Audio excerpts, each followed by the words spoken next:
Hello students. तो आज हम बात करने जा रहे हैं लेक्चर कैडर एग्ज़ाम की। जैसे आप जानते हैं लेक्चर कैडर की नोटिफिकेशन आउट हो चुकी है, फॉर्म्स भी खुल चुके हैं। तो हम अब डिस्कस करेंगे लेक्चर कैडर के PYQs जो डिस्कस हुए हैं बायोलॉजी के पेपर में।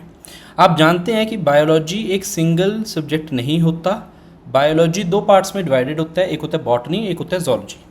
और हम at chemistry A to Z botany और जोलॉजी को दो अलग अलग एस्पेक्ट में ही डील करते हैं और दोनों के लिए ही स्पेसिफिक टीचर्स जो हाईली ट्रेंड स्पेसिफिक टीचर्स हैं उन्हीं से इनको डील करवाते हैं।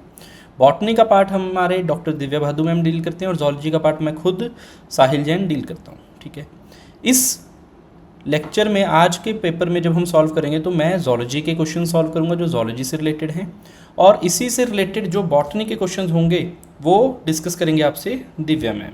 ठीक है, तो इसमें हमारे पास क्वेश्चन मार्क किए हुए हैं इस पेपर के अंदर। 150 क्वेश्चन में से जो जोलॉजी के एस्पेक्ट में क्वेश्चन आते हैं वो मैं डिस्कस करूंगा और जो बॉटनी के एस्पेक्ट में क्वेश्चन आते हैं वो मैम डिस्कस करेंगे, जिससे स्टूडेंट्स को एक स्पेसिफिक पॉइंट ऑफ व्यू मिले और उसी के अकॉर्डिंग वो अपनी प्रिपरेशन कर पाएँ। तो स्टार्ट करते हैं नोमेनक्लेचर से। क्वेश्चन आता है पहला कि नोमेनक्लेचर कोड जो है वो एनिमल्स किसने दिया। तो इसका जो हमारे पास आंसर आ जाएगा वो आ जाएगा फर्स्ट ICZN। ICZN क्या है यहाँ पर? International committee for zoological nomenclature. ठीक है, तो ये हमारा आंसर आ जाता है। बोटेनिकल के लिए, वायरसेस के लिए भी है, right. International committee of nomenclature भी है, बट इसमें से हमारा जो आंसर आएगा वो क्या आएगा? फर्स्ट का ए। फिर आ जाता है दूसरा सी एनिमन। सी एनिमन जो है ये हमारे पास किस टाइप की सिमेट्री यहाँ पर शो कर रहा है, तो इसके बारे में याद रखना कि ये कैसी सिमेट्री शो कर रहा है, रेडियल या बाई रेडियल। सी एनिमन जो हमारे पास ऑर्गेनिज्म है, रिकॉर्डिंग रुक गई थी, एक सेकंड दोबारा देखो। सी एनिमन की सिमेट्री क्या है? Radial by radial. क्यों है? जो सी एनिमन ऑर्गेनिज्म है, सी एनिमन एक एक्चुअल में फ्लावर का नाम होता है, उसके बेसिस पे ये डराइव किया हुआ है। कॉमन नेम है किसका है ये एडेम्सिया का कॉमन नेम है। और एडेम्सिया जो होता है ये आ जाता है हमारा सिलेंट्रेटा में, सिलेंट्रेटा या जिसको हम क्या बोल देते हैं, नाइडेरिया में। क्लास 11th के अंदर एनिमल किंगडम में से क्वेश्चन आया हुआ है जिसके अंदर सिमेट्री पूछी हुई है। तो सिमेट्री जो होती है इन एनिमल्स में वो कैसे होती है? रेडियल या बाईरेडियल सिमेट्री होती है। क्यों होती है? क्योंकि ये एनिमल्स लेस डेवलप्ड होते हैं और ये एनिमल्स के अंदर पॉलिप और मेड्यूसा जैसी दो कंडीशंस देखने को मिलती हैं। जो पॉलिप कंडीशन है उसके अंदर सेसाइल फॉर्मेशन होती है। सेसाइल फॉर्मेशन का मतलब ज़मीन से जुड़ के रहने वाली फॉर्मेशन, और जिस कारण से इन एनिमल्स की जो बॉडी होती है वो सिलेंड्रिकल टाइप का शेप लेती है और रेडियल या बाईरेडियल सिमेट्री दिखाती है। ठीक है, स्फेरिकल सिमेट्री कुछ नहीं होता। पेंटामेरस सिमेट्री होती है जहाँ पर 5 डिविजन्स हों, वो भी इसमें नहीं देखने को मिलती। और बायलेटरल सिमेट्री जो होती है वो एडवांस ऑर्गेनिजम्स शो करती है। देन आता है basic unit of eyes in the eyes of insects. जो इंसेक्ट्स होती हैं उनकी आईज दो टाइप की होती हैं। एक होती है हमारे पास सिंपल आई और दूसरी होती है हमारे पास कंपाउंड आई। जो यूनिट होती है वो कंपाउंड आई की डिस्कस होती है और कंपाउंड आई की यूनिट होती है ओमाटिडियम। कंपाउंड आई की यूनिट क्या होती है? ओमाटिडियम। ठीक है, रेटिना जो होता है ये हमें देखने को मिलता है थोड़े डेवलप्ड ऑर्गेनिजम्स में, जैसे ये ऑक्टोपस में भी देखने को मिलता है। इसके अलावा वर्टेब्रेट्स के अंदर जहाँ पर भी आइज देखने को मिलेंगी क्या मिलेगा? रेटिना। इसके अलावा रेब्डोम और कॉर्नियल फेसेट्स ये पार्ट होते हैं ओमाटिडियम के। ओमाटिडियम का जो स्ट्रक्चर होता है उसके अंदर ये पार्ट्स होते हैं जो हम अपने डिटेल्ड वीडियो लेक्चर्स में कवर करते हैं। इसके अलावा सिंपल आई के लिए अगर वर्ड आता है आई डिटेक्शन के लिए वो आ जाता है ओसेल आई। इसी के साथ साथ आपके लिए क्वेश्चन आता है कि इंसेक्ट्स के अंदर कैसा विजन देखने को मिलता है ड्यू टू ओमाटिडियम। ये विजन्स के कई टाइप्स हैं, उसके आंसर आपको करना है। देन आ जाता है क्रेफिश। क्रेफिश जो है एक टाइप का हमारे पास आर्थ्रोपोड एनिमल है। आर्थ्रोपोड के अंदर ये क्रस्टेशियंस के एग्जाम्पल्स में आ जाता है। क्रस्टेशियंस में हम क्या देखते हैं? क्रेफिश का एग्जाम्पल आता है और ये हमें कहाँ से मिलता है? आर्थ्रोपोडा से। रिमेंबर ये 10 साल पुराना पेपर है तो ये वहाँ की तब की NCERT के रेफरेंसेस और तब के पॉइंट ऑफ व्यू से बना हुआ है, तो इसके अंदर क्वेश्चंस भी उसी पॉइंट ऑफ व्यू से आए हुए हैं। आज की डेट में पेपर जो है वो वेरी करेगा। हो सकता है वो पेपर हाईली 11th और 12th NCERT बेस्ड हो और प्लस कुछ क्वेश्चंस उसके ग्रेजुएशन बेस्ड भी आ रहे हों, कुछ कंसेप्ट उसके ग्रेजुएशन बेस्ड भी आ रहे हों। मेमोरी ग्लैंड्स अब किस चीज़ की मॉडिफिकेशन है ये आ जाता है। मेमोरी ग्लैंड्स जो हैं ये मॉडिफिकेशन आपको याद रखना है। ये हमारे पास जो मॉडिफिकेशन होती है ये होती है स्वेट ग्लैंड की मॉडिफिकेशन, या जिसको हम सुडोरीफेरस ग्लैंड भी बोल देते हैं। सलाइवरी ग्लैंड की मॉडिफिकेशन ये नहीं होती। लेक्राइमल ग्लैंड होते हैं हमारे टीयर ग्लैंड, उनकी भी ये मॉडिफिकेशन नहीं होती। और सेबेशियस ग्लैंड होते हैं ऑयल ग्लैंड, ये उनकी मॉडिफिकेशन भी नहीं होती। मेमरी ग्लैंड जो होते हैं वो किसकी मॉडिफिकेशन होती है? स्वेट ग्लैंड की, सुडोरीफेरस ग्लैंड की। जबकि मेमरी ग्लैंड के ऊपर जो pinkish to dark brown colour का और एरियोला होता है निप्पल वाले रीजन में, उस एरियोला की जो मॉडिफिकेशन है वो किस मॉडिफिकेशन से बनते हैं? सिबेशियस ग्लैंड की मॉडिफिकेशन से, हाइपर पिगमेंटेड एरिया, ठीक है। लेकिन मेमरी ग्लैंड खुद किसकी मॉडिफिकेशन है? स्वेट ग्लैंड की। देन आ जाता है dash is the mammal which lays egg. कौन सा एग लेइंग मैमल है इन चारों में से? हमारे पास scaly anteater, spiny anteater, porcupine और हेजहॉग, 4 एनिमल्स दिए हुए हैं। तो इसके अंदर अगर हम ध्यान दें तो हमारा जो यहाँ आंसर आएगा वो आएगा स्पाइनी एंटीटर, ठीक है। ये हमारे पास जो एग लेइंग मैमल्स की एग्जांपल्स में आ जाता है। स्पाइनी एंटीटर हो गया। स्पाइनी एंटीटर के अलावा अगर हम बात करें तो हम एक और ऑर्गेनिज्म को बोल सकते हैं ऑर्निथोरिंकस, ये भी हमारे पास किसके एग्जाम्पल में आ जाता है? Of the egg laying mammals, ठीक है। स्केली एंटीटर या पोर्क्यूपाइन या हेजहॉग ये मैमल्स हैं, बट ये एग लेइंग मैमल्स की कैटेगरी में नहीं आते। देन आ जाता है हार्ट ऑफ क्रोकोडाइल। तो क्रोकोडाइल एक टाइप का रेप्टाइल है। रेप्टाइल का जनरली हार्ट होता है 3 चैम्बर, बट क्रोकोडाइल्स जो हैं ये एक एक्सेप्शन में आती है, क्रोकोडिलिया फैमिली, क्रोकोडाइल, एलिगेटर, घड़ियाल, इन सब के अंदर जो हार्ट होता है वो कैसा होता है? 4 चैम्बर, ठीक है। देन आ जाता है birds are able to recognise their home through. Birds किस तरह से अपने होम को रिकॉग्नाइज करते हैं? तो इसमें विजुअल क्लूज का ज़रूर रहेगा। विजुअल क्यू मतलब आँखों से इशारे, जो देख कर उनको पता चल रही है कि सीनरी की ये हमारे एरिया है घर का या नहीं, राइट। ऑल्फैक्शन, स्मेल भी एक सेंस में प्ले करेगी कि ऑल्फैक्शन से भी पता चलेगा कि ये हम घर वाली एरिया है, लोकेशन है या नहीं, या घर यहाँ से कितना दूर है। और इसके अलावा आ जाता है orientation of magnetic field. Magnetic field की ओरिएंटेशन के लिए भी सेंस ऑर्गन्स होते हैं बर्ड्स के पास, जिनसे इसको पता चल सकता है कि इसके घर कहाँ पर है। तो ये सारे हेल्प करते हैं। फिर अब आ जाता है अगला क्वेश्चन, विलाई। ये हमारा क्वेश्चन आ जाता है क्लास 11th के डायरेक्शन वाले टॉपिक से। टीएस का मतलब यहाँ होता है ट्रांसवर्स सेक्शन, और ट्रांसफर सेक्शन के विलाय के अंदर हम क्या देखेंगे कि ये कहाँ देखने को मिलता है? तो ये एब्जॉर्प्शन के लिए प्रेजेंट होते हैं। कहाँ पर? In the case of absorption के लिए प्रेजेंट होते हैं in case of intestine. Then आ जाता है एक्डाइसिस। एक्डाइसिस को हम मोल्टिंग भी बोलते हैं। मोल्टिंग मतलब शेडिंग, मोल्टिंग मतलब शेडिंग। और ये जो मोल्टिंग है, एक्डाइसिस है, ये हमें किस में देखने को मिलती है? तो ये देखने को मिलती है स्ट्रेटम कॉर्नियम में, जो हमारी सबसे टॉप मोस्ट लेयर होती है किसकी? स्किन की, वो शेड होती हुई दिखती है। हॉर्न्स के अंदर, डर्मिस के अंदर ये नहीं होती। डर्मिस होता है कनेक्टिव टिश्यू वाला पार्ट, और स्ट्रेटम जर्मिनेटिवम होता है एपिथेलियल टिश्यू का बेसल पार्ट। अब जैसे ये क्वेश्चन है, ये थोड़ा ग्रेजुएशन लेवल की साइंस से आया हुआ है। ये हमने हमारे लेक्चर्स के अंदर कवर किया हुआ है कि stratum corneum top most dead layer का पार्ट होता है एपिथेलियल टिश्यू के, तो शेडिंग भी इसी की होगी। मोल्टिंग वाला टॉपिक भी हमने एक ही ऐसे अलग से लेक्चर में कवर किया हुआ है, तो यहाँ पर इनको कनेक्ट करना है आपको डॉट्स को, ठीक है। आगे जाते हैं फैगोसाइटिक। फैगोसाइटिक सेल्स के बारे में हमने बहुत बारी डिस्कस किया है कि लिवर के कहाँ होता है। ये मास्टर कार्टर के भी कई क्वेश्चंस में रिपीट हुआ है। ये हमें देखने को मिलता है कुफर सेल्स में। कहाँ देखने को मिलता है? ये कुफर सेल्स में। देन आ जाता है ऑक्जेंटिक सेल्स इन दी स्टमक। ऑक्जेंटिक सेल्स जो होते हैं स्टमक के, ये क्या सिक्रीट करते हैं? तो ये सिक्रीट करते हैं, तो यहाँ याद रखना कि ऑक्जेंटिक सेल्स जो सिक्रीट करेंगे वो हमारे पास आ जाएगा HCl। क्या सिक्रीट करेंगे? ये HCl। रेनिन जो होता है ये जक्स्टाग्लोमेरुलर सेल्स जो होते हैं नेफ्रॉन के, वो सिक्रीट करते हैं। पेप्सिन जो होता है ये चीफ सेल्स सिक्रीट करते हैं। और म्यूकस जो होता है ये म्यूकोसाइट्स, या जिनको हम गॉबलेट सेल्स बोलते हैं, वो सिक्रीट करते हैं, ठीक है। रेनिन जो ऑक्जेंटिक सेल हैं ये क्या सिक्रेट करते हैं? HCl। इसके अलावा इनके रिगार्डिंग एक और क्वेश्चन आ सकता है कि ये एक इंट्रिंसिक फैक्टर रिलीज करते हैं जो हेल्प करता है किसकी एब्जॉर्प्शन में? Vitamin B12। और इससे रिलेटेड एक और क्वेश्चन आ सकता है कि क्या डिसऑर्डर होता है? तो अगर ऑक्जेंटिक सेल डैमेज हो जाए, इंट्रिंसिक फैक्टर ना बने, तो विटामिन B12 एब्जॉर्ब नहीं होता, और उस टाइम पे एक अनीमिया होता है, जिस अनीमिया को हम बोलते हैं पर्नीशियस अनीमिया। तो आपको पिछले पेपर के साथ ना अलग अलग क्वेश्चंस भी डील करने आने चाहिए, यही चीज़ से आपकी प्रिपरेशन स्ट्रांग भी होती है। इन सब के बाद हमारे पास आ जाता है क्वेश्चन नंबर 13। हार्ट मर्मर क्या होता है? हार्ट मर्मर एक साउंड है जो एक डिसऑर्डर्स में देखने को मिलती है, और ये तब देखने को मिलती है जब डिफेक्टिव लीकी वल्व्स हमें देखने को मिले हार्ट के अंदर, और जिसकी वजह से हार्ट की लीकेज की साउंड आए। हार्ट के अंदर जो ब्लड लीकेज की साउंड आए ड्यू टू डिफेक्टिव वल्व, इस साउंड को हम क्या बोलते हैं? हार्ट मर्मर, ठीक है।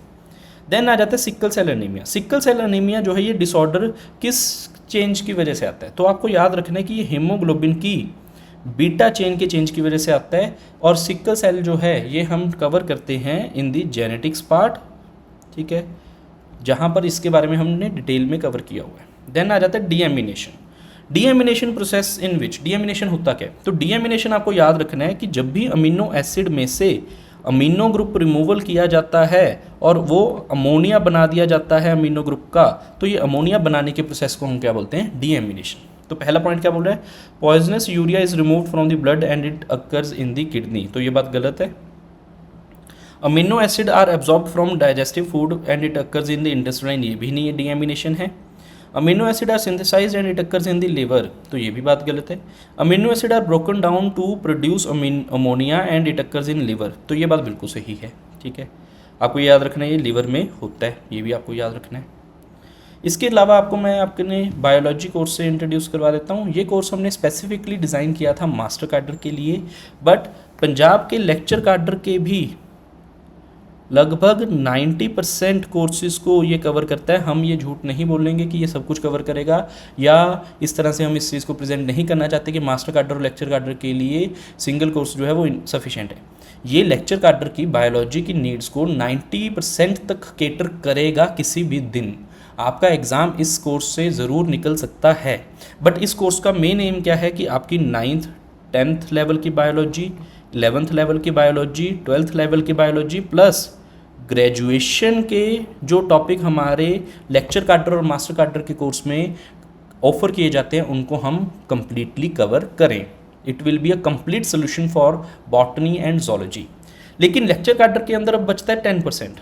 बहुत सारे बच्चों का क्वेश्चन आएगा कि हम आपका ये कोर्स क्यों परचेज़ करें अगर 10% चीज़ें ऐसी हैं जो इसमें शायद बाहर से आएँ।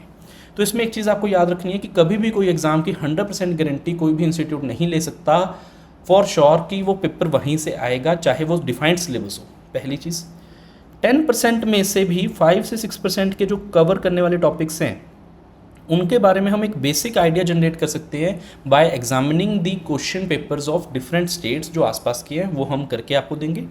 और ये टॉपिक्स जो हैं इनके रिगार्डिंग ग्रेजुएशन के लिए क्या आपको पढ़ना है क्या नहीं, वो मटेरियल हम आपको प्रोवाइड करेंगे। और उस मटेरियल की कोई एक्सप्लेनेशन अगर आपको चाहिए तो वो भी हम व्हाट्सएप के थ्रू डेडिकेटेड डाउट सॉल्विंग आपकी करवा देंगे। इसके अलावा हम weekly test series mock test चलाते हैं बेसिक से कवर करने के लिए। कई लोगों का टच टूटा हुआ होता है, वो लेक्चर कैडर के लिए पेयर होना चाहते हैं बट टच टूटा हुआ है, उसको कवर करना चाहते हैं, तो उनके लिए हम हर लेक्चर के बाद एक टेस्ट प्रोवाइड करते हैं। और लेक्चर के टेस्ट के अलावा एक प्रैक्टिस शीट हर चैप्टर की प्रोवाइड करते हैं जिसके अंदर 50 क्वेश्चन रहते हैं ताकि वो घर पे प्रिंट आउट लेकर इनको सॉल्व कर सकें, इनको स्टडी कर सकें। इन सब के अलावा हम एक मेजर टेस्ट भी प्रोवाइड करते हैं हर चैप्टर वाइज, और इसके अलावा वीकली टेस्ट सीरीज़ भी हम इसमें प्रोवाइड कर रहे हैं। PYQs इसके अंदर मास्टर कैडर के सॉल्व करवाए हुए हैं हमने, बायोलॉजी के जितने भी हमारे पास हैं अवेलेबल, और इसके अलावा लेक्चर कैडर के भी PYQs जैसे अब मैं सॉल्व करवा रहा हूँ ये भी हम करवा रहे हैं। अगर आप इस कोर्स में इनरोल करना चाहते हैं तो आप मुझसे कॉन्टैक्ट कर सकते हैं, ये मेरा कॉन्टैक्ट नंबर है। आप डॉक्टर दिव्या भादु से भी कॉन्टैक्ट कर सकते हैं, और इसके अलावा ब्रजेश सर से भी आप डायरेक्टली कॉन्टैक्ट कर सकते हैं, who is the founder of the chemistry A to Z। हमारा ये जो प्रोग्राम है ये केमिस्ट्री A to Z के साथ कोलैबोरेशन में है। तो हमारा ये प्रोग्राम की जो फीस है इसके बारे में भी आप समझ लीजिए। एक्चुअल फीस इस कोर्स की 7500 है, बट स्टूडेंट्स की डिमांड के ऊपर स्टूडेंट्स के लिए हमने ये फ़ीस को कम करके 6000 पर किया हुआ है। बट ये स्पेशल डिस्काउंट है, लिमिटेड टाइम ऑफर है। हमारी फ़ीस पहले भी हमने जो है हाइक करने से रोकी हुई है और अभी भी रोकी हुई है क्योंकि एग्जामिनेशन की नोटिफिकेशन आउट हो गई, पर ये फ़ीस आने वाले दिनों में हो सकता है आपको बढ़कर मिले। तो जल्दी से जल्दी आप इनरोल करें, बात कर लें, डिस्कस कर लें, ताकि आपकी जो ये फ़ीस है वो भी लिमिटेड प्राइस में आपको ये कोर्स मिल जाए। हम चाहते हैं कि अफोर्डेबिलिटी में तैयारी हो पाए, क्योंकि हम जानते हैं कि बहुत सारे जो स्टूडेंट्स हैं जो इस चीज़ के लिए प्रिपेयर कर रहे हैं वो शायद बहुत ज़्यादा फ़ीस अफोर्ड ना कर पाएँ। तो हम आपको अफोर्डेबिलिटी प्रोवाइड कर रहे हैं, ये हमारी मेन USP है। प्लस हम क्वालिटी के साथ कोई कॉम्प्रोमाइज़ नहीं कर रहे, सेकेंड पॉइंट। और इसके साथ साथ हम एक और चीज़ का ध्यान रखते हैं कि बच्चों को दिक्कत क्या आती है कि वो कोई ना कोई जॉब कर रहे हैं हमारे ज़्यादातर स्टूडेंट्स, या ज़्यादातर स्टूडेंट्स जो हैं वो हाउसवाइफ्स भी हैं, बहुत सारी स्टूडेंट्स, या वर्किंग क्लास के लोग हैं, जिनके कारण दिक्कत क्या आती है कि वो दिन में अवेलेबल नहीं होते अगर हम लाइव क्लासेस कंडक्ट करें। तो इसीलिए हमारा ये पूरा कोर्स वीडियो लेक्चर की फॉर्म में रिकॉर्डेड आपको मिलेगा। आप कितनी बारी भी रिकॉर्डिंग देख सकते हैं।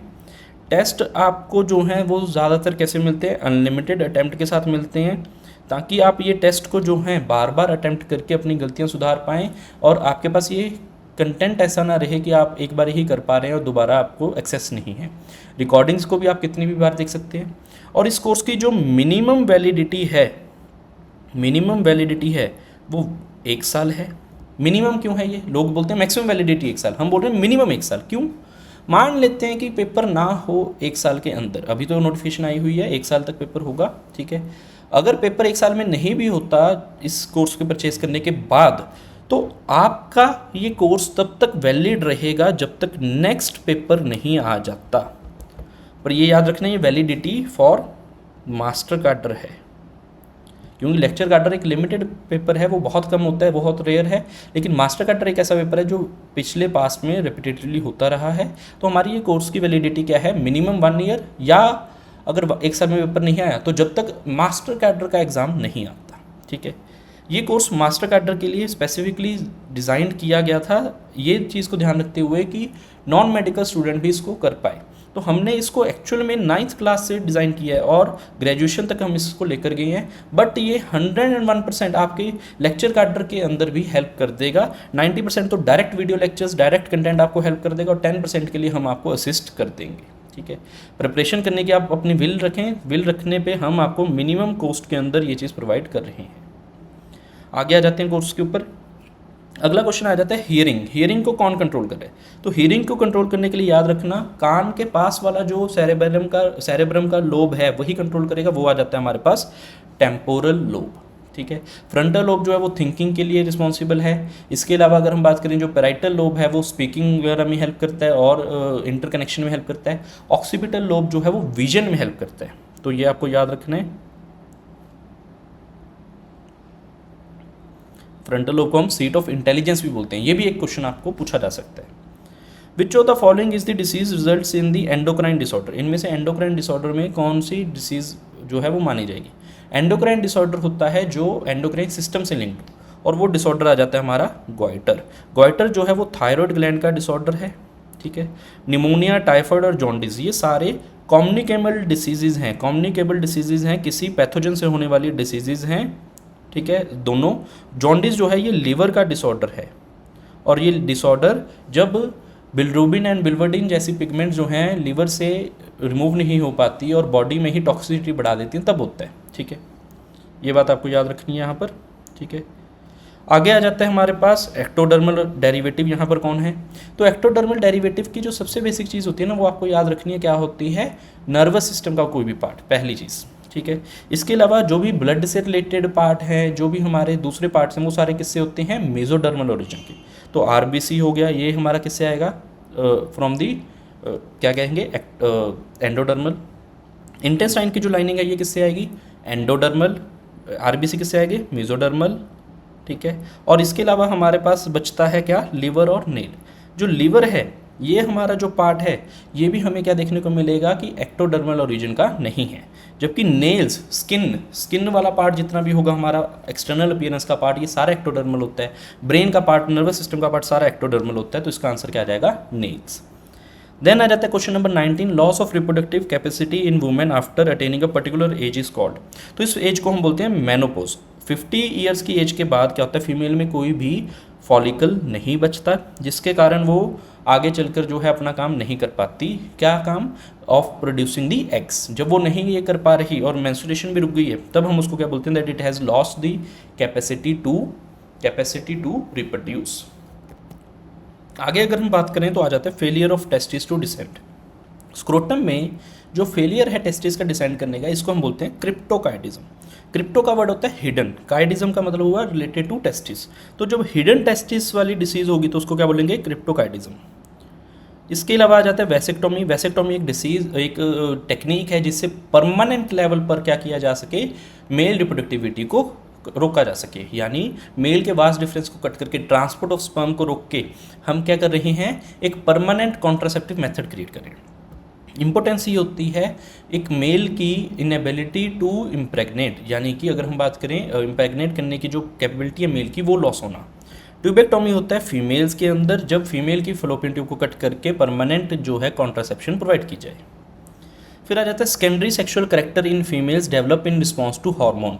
सेकेंडरी सेक्सुअल करेक्टर्स जो होते हैं फीमेल्स के अंदर वो डेवलप करते हैं इन रिस्पॉन्स टू हार्मोन, और उस हार्मोन का नाम होता है oestrogen. Oestrogen is the primary endocrine gland, endocrine hormone which is produced by female as a sex hormone, जिससे फीमेल के सेकेंडरी सेक्सुअल करेक्टर, यानी सेकेंडरी सेक्सुअल करेक्टर का मतलब क्या हुआ, enlargement of breast, broadening of waist. इसके अलावा और क्या आ सकता है, इसके अलावा आ सकता है सॉफ्टनिंग ऑफ स्किन, इसके साथ आ सकता है डेवलपमेंट ऑफ मेमोरी ग्लैंड्स, इसके साथ और क्या आ सकता है, अगर हम बात करें फेमिनिन करेक्टर्स की बाकी जो आउटलुक है, वो सभी चीज़ों को डेवलप करने की जो बात है वो किस में होती है, सेकेंडरी सेक्सुअल करेक्टर।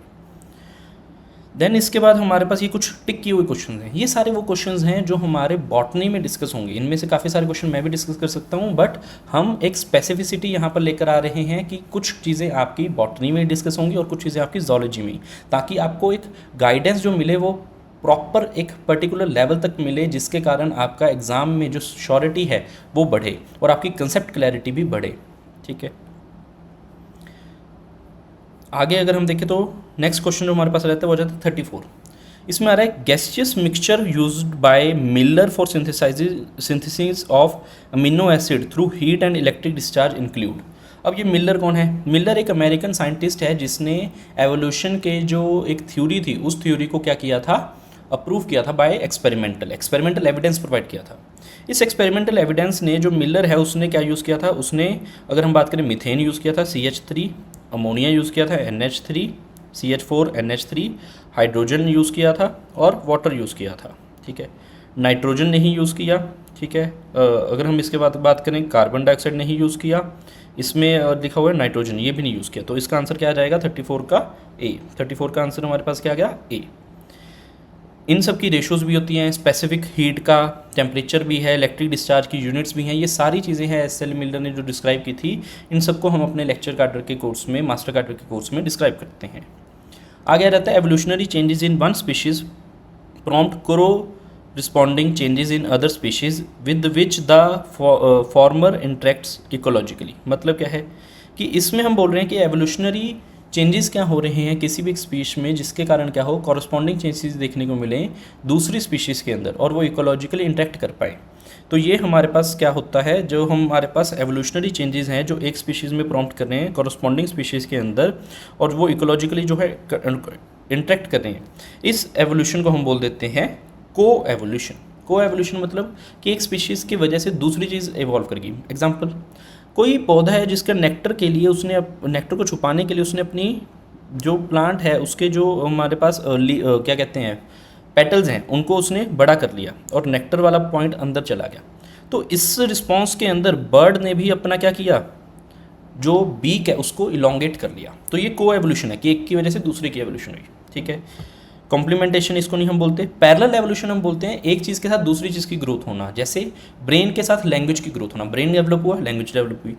इसके अलावा पैरेलल एवोल्यूशन कब बोलते हैं, जब दो एडेप्टिव रेडिएशन एक साथ एक एरिया में चलें तो उनसे क्या होता है कि कन्वर्जेंट एवोल्यूशन बनती है, और उस कन्वर्जेंट एवोल्यूशन के ही फिनोमिना को हम दो एडेप्टिव रेडिएशन को पैरेलली कंपेयर करते हुए क्या बोलते हैं, पैरेलल एवोल्यूशन। ठीक है, अगला आ जाता है कन्वर्जेंट एवोल्यूशन के ऊपर एग्जांपल। कन्वर्जेंट एवोल्यूशन के क्या क्या एग्जांपल हैं, तो कन्वर्जेंट एवोल्यूशन के example wings of birds and insects भी हैं, flipper of penguin and dolphin भी हैं, मार्सुपियल मेल और प्लेसेंटल मोल भी हैं। ये सारे के सारे एग्जांपल्स हमारे कोर्स के अंदर कवर्ड हैं। आगे देखो, the cranial capacity of which one of the following prehistoric human was almost same as that of the modern man. इनमें से किसकी जो है कैपेसिटी बोला जा रहा है कि ह्यूमन मैन के बिल्कुल पास है, तो इसमें याद रखना निएंडरथल मैन है जिसकी जो कैपेसिटी है वो बिल्कुल ह्यूमन के पास है। बाकी सभी की जो ब्रेन कैपेसिटीज़ हैं ये 12th क्लास की एवोल्यूशन के NCERT में दिए हुए हैं, और ये ह्यूमन की कैपेसिटी से लगभग क्या है, कम है। ठीक है, एक ही हमारे पास ऐसा एवोल्यूशनरी पॉइंट आया था जिसकी ह्यूमन से कैपेसिटी क्या ज़्यादा थी। ये इस चीज़ का आंसर आप जो है नीचे कमेंट सेक्शन में दें कि ऐसा कौन सा पार्ट है जिसके अंदर ये हमें देखने को मिली। Then the shape of beak of Darwin's finches industrial melanism are examples of. Darwin's finches हो, इंडस्ट्रियल मेलानिज्म हो, ये सारे के सारे हमारे पास एग्जाम्पल आ जाते हैं।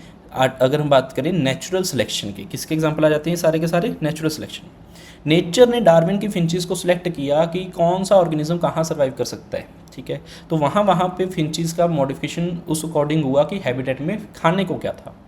इंडस्ट्रियल मेलानिज्म में क्या हुआ कि जो वेस्टर्न वेस्टुलेरिया था उसमें क्या देखने को मिला कि वाइट कलर की मॉथ्स जो हैं वो ग्रो कर रही थी जब लाइकन प्रेजेंट थी पेड़ों के ऊपर प्री इंडस्ट्रियलाइजेशन, और आफ्टर इंडस्ट्रियलाइजेशन जब बार्क डार्क हो गई तो डार्क कलर की वेस्टर्न वेस्टुलेरिया जो हैं वो ग्रो कर पाई। क्यों? क्योंकि डार्क में उनका कैमोफ्लेज ज़्यादा अच्छा था। अब ये कंसेप्ट क्या है? ये कंसेप्ट हम समझते हैं हमारे कोर्स के अंदर, तो आप उसको इनरोल करके ऐसे सारे कंसेप्ट समझ सकते हैं जिससे आप इस पेपर को एक शब्द पढ़ते ही डिकोड कर पाएँ। देन स्टेबलाइजेशन सिलेक्शन क्या है? स्टेबलाइजिंग सिलेक्शन क्या होती है? जो स्टेबलाइजिंग सिलेक्शन है वो किस चीज़ को फेवर करती है? स्टेबलाइजिंग सिलेक्शन होती है जिसमें नेचुरल सिलेक्शन के अंदर करेक्टर्स पी स्क्वेयर और क्यू स्क्वेयर की बजाय 2pq सेंटर को प्रेफर करें, ठीक है। इंटरमीडिएट फॉर्म को यानी प्रेफर करना है, एक्सट्रीम एंड्स को प्रेफर नहीं करना है, इन्वायरमेंटल डिफरेंसेस नहीं, वन एक्सट्रीम नहीं, क्या एक पॉइंट को, इंटरमीडिएट को। अगर ये एक डायरेक्शन में हो तो डायरेक्शनल लिखा आता for one trade, both extreme हो तो हमें डिसरप्टिंग लिखा आता। तो 3 टाइप की सिलेक्शन होती हैं, डिसरप्टिंग, डायरेक्शनल, स्टेबलाइजेशन। स्टेबलाइजेशन किसको बोलते हैं? जिसमें दोनों ट्रेड्स एक ही कॉमन पॉइंट के ऊपर आ रहे हैं। देन आ जाता है what is associated with the neurosis. Neurosis से क्या क्या चीज़ें एसोसिएटेड हैं? तो न्यूरोसिस से जो एसोसिएशन है वो ध्यान से आपको देखना है इस क्वेश्चन को। इस क्वेश्चन के अंदर हमारे पास आ जाता है कि न्यूरोसिस क्या होता है। न्यूरोसिस में याद रखना है कि माइल्ड मेंटल इलनेस को हम बोल देते हैं, राइट। और इसके अंदर डिल्यूशंस या हेलुसिनेशंस नहीं देखने को मिलते, बट क्या देखने को मिलता है कि न्यूरॉन्स जो हैं वो डिग्रेड होना स्टार्ट हुए हैं। तो इसका आंसर आ जाएगा both A and B. Night blindness क्या होती है? नाइट ब्लाइंडनेस किस चीज़ से होती है? तो नाइट ब्लाइंडनेस जो है एक टाइप की हमारे पास, अगर हम बात करें विटामिन ए डेफिशिएंसी के कारण होने वाली डिसीज़ है। क्यों होती है ये? हमारे पास ना 2 टाइप के सेल होते हैं, एक होते हैं रोड्स और एक होते हैं कॉन्स। कॉन्स जो होते हैं वो होते हैं डे विजन के लिए, लाइट विजन के लिए, और रोड्स होते हैं फॉर नाइट विजन। अब दिक्कत क्या होती है कि कॉन्स का नंबर कम होता है, रोड्स का ज़्यादा।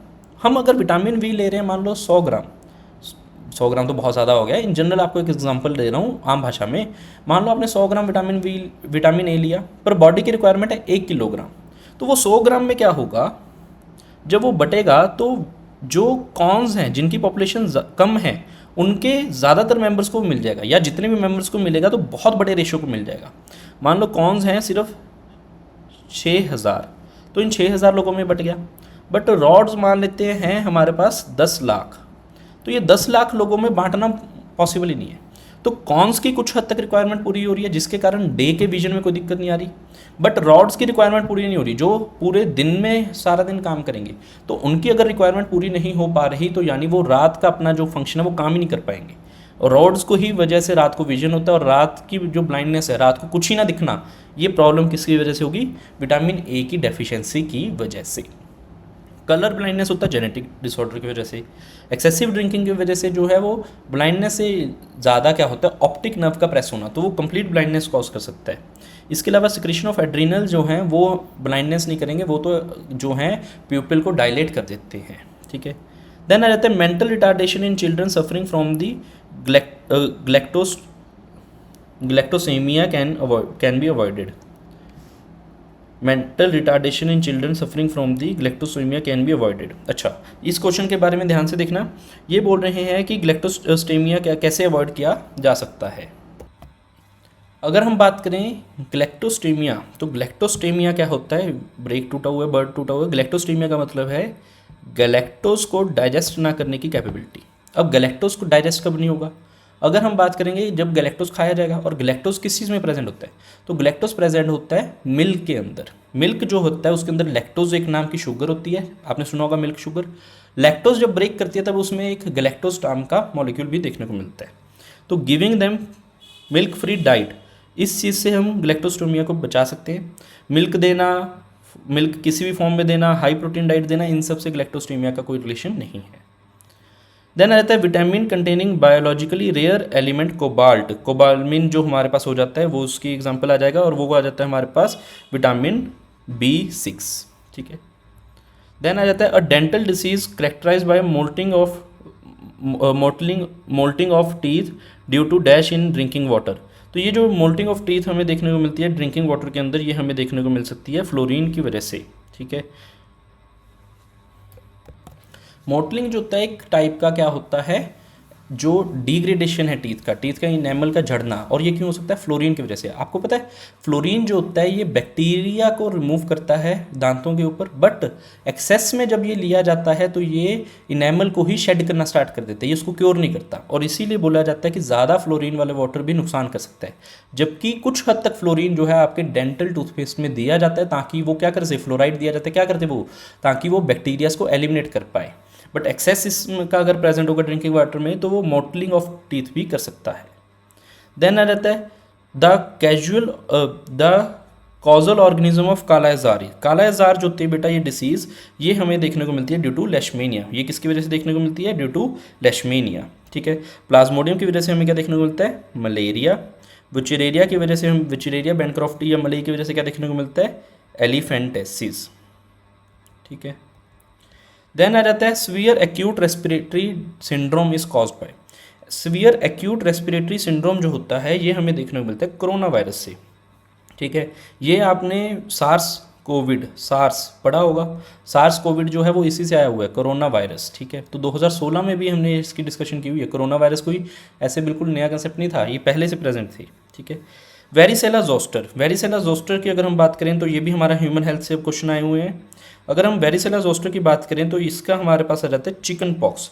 एक होता है वेरिसेला जोस्टर, एक होता है वेरियोला। वेरियोला जो हमारे पास आ जाता है वो हमारे पास अलग टाइप का वायरस है जो स्मॉल पॉक्स का है, और वेरिसेला किसका है? चिकन पॉक्स का।